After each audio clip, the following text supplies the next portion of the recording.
Good morning. We begin looking at the book of Exodus today. We'll look at the first 3 chapters of it.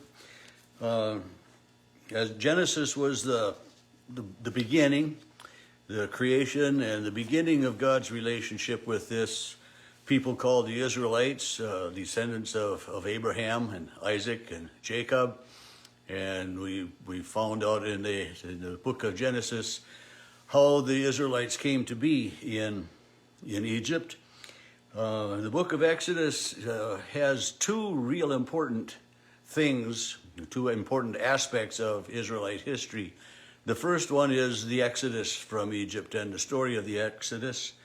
And the second one is Moses' conversation with God on Mount Sinai, the covenant that God establishes with the people.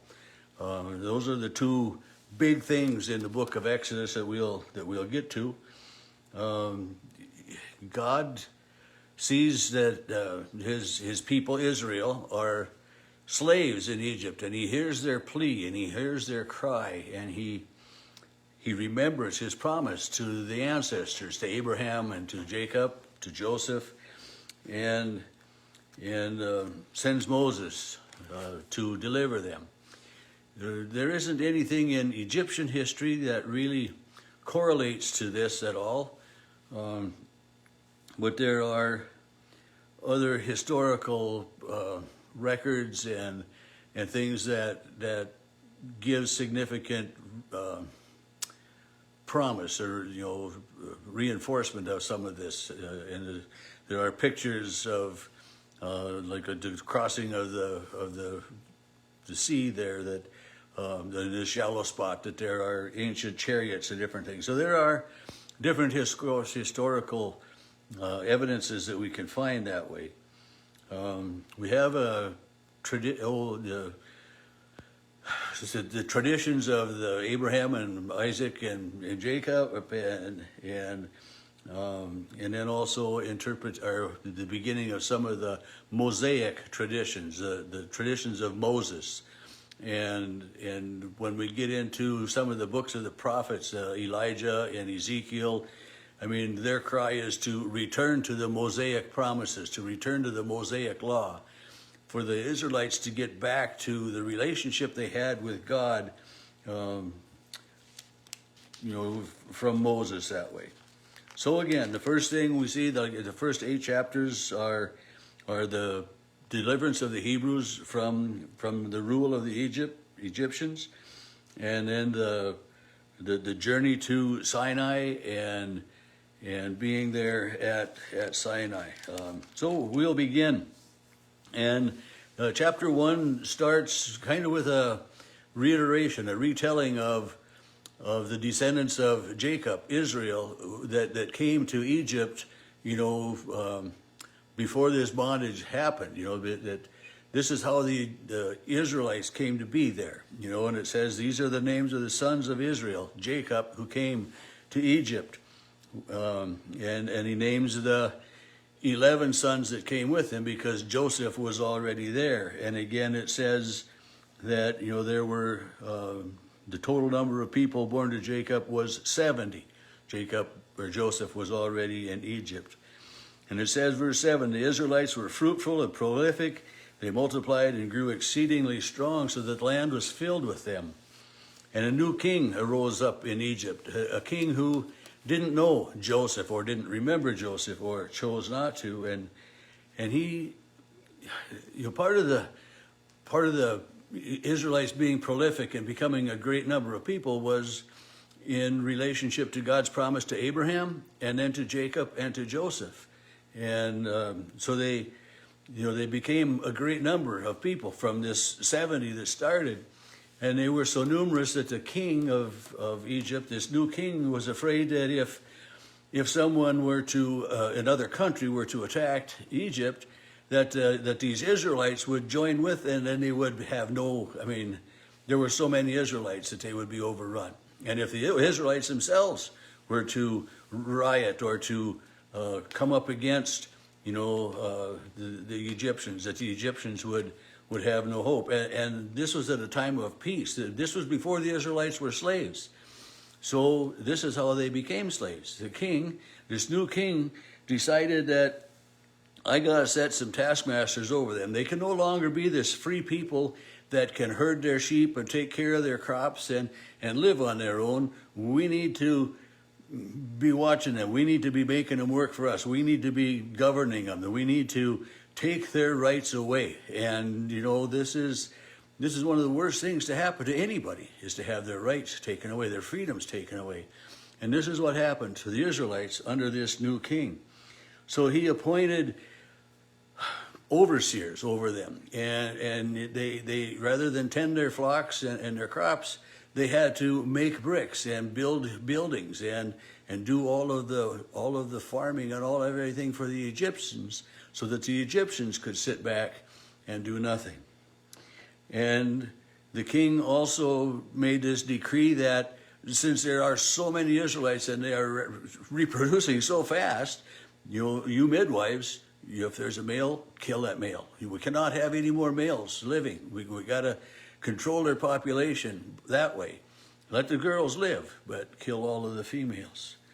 But the midwives, I mean, how hard is it to kill a child, a baby?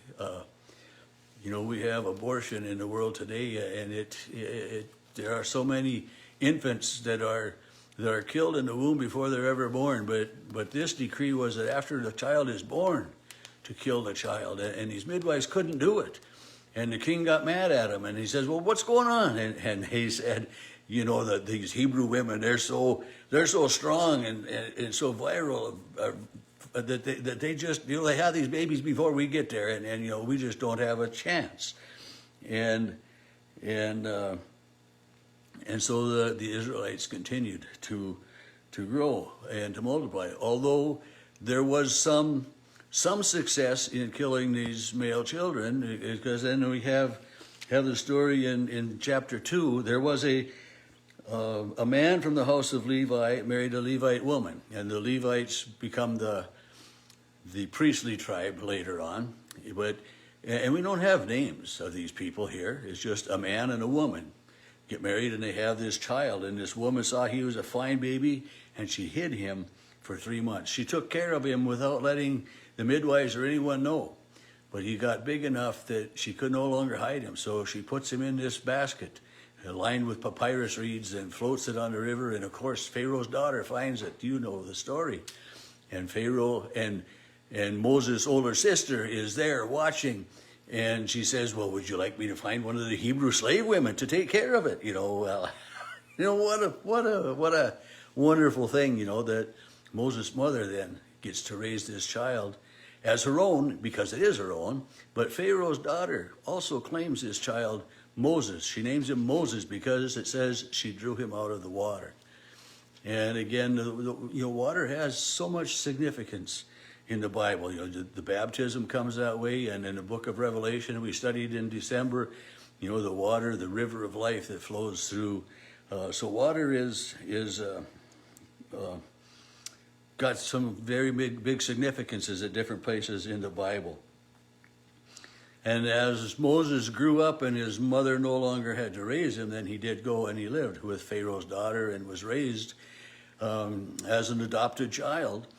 And as he went out one day, starting in verse 11, he saw an Egyptian beating one of the Hebrews, and Moses kills this Egyptian and hides the body. He knows he's done wrong, but he hides the body. And the next day he goes out and he sees two of the Israelites, the Hebrews, fighting. And he tries to break it up, and they say, "What are you going to do? Kill us like you killed that other guy?"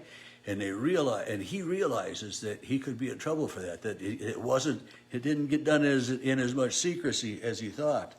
So he fled. He left Egypt. He ran away from home, and lived in this land of Midian. And he sat down by a well there, and it was there that it says, verse 16, the priest of Midian had 7 daughters. They came to draw water and to fill the troughs, but the shepherds came and drove them away. So Moses got up and drew water for them. And as these girls went home, then again they told their father, this Egyptian stepped up for us. And he said, "Well, bring him home. Come, we got to invite him in."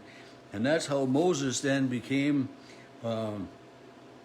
in the land of Midian at this priest's house, and their father's name is Reuel, R-E-U-E-L, and Reuel in time gives his daughter Zipporah to Moses in marriage, and then we start to hear some of Moses' child. The first one, Gershom, is born.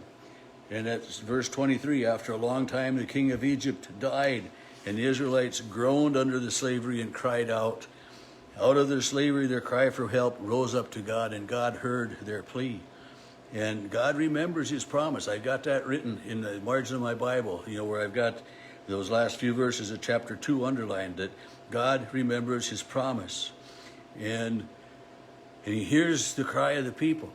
And he then appears to Moses in the burning bush, the story of the burning bush. He sees this bush burning, there's flames there, and yet the bush isn't consumed. And I love to sit and watch a campfire burning in the summertime, or in the chimney, or a fire in the fireplace in a house, the flames bouncing and dancing, and there's just something about watching a fire. But as you watch this fire, the bush wasn't getting burnt up. It was just flame there, but it was like have a flame on the end of a Zippo lighter or something, that it just sits there and burns, but everything stays in place.